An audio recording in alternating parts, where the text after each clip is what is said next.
বিয়ের আগে একটা মেয়েকে মা যখন একটু বকাঝকা দিত, তখন সারাদিন ভাত খাইতো না, কোনো কাজ করতো না।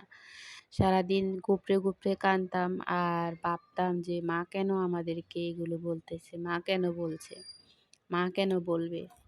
আর এখন বিয়ের পরে আমি কিংবা যেই কোনো মেয়ে হোক, শাশুড়ি সারাদিন গালিগালাজ করে, শাশুড়ি সারাদিন বলে কি কাজ করে, কি কাজ করে।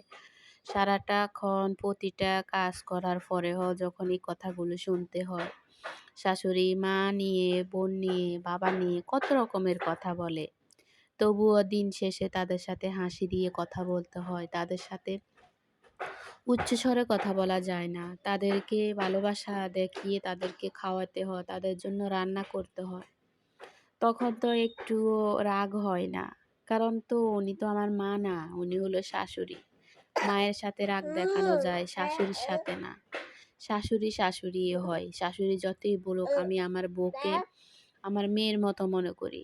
ওটা হলো কথার কথা। কিন্তু মূলত কথা হলো শাশুড়ি কখনো মা হয় না। আর মা কখনো শাশুড়ি হয় না। মা মায়ের জায়গায় থাকে, শাশুড়ি শাশুড়ির জায়গায় থাকে।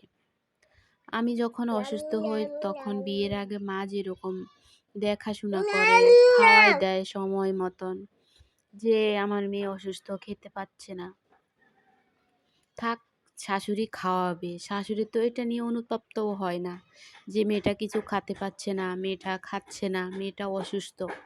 এ কথাটাও তো শাশুড়ি বলতে কষ্ট হয়। আর দিন শেষে শাশুড়ি এটা কখনোই বলে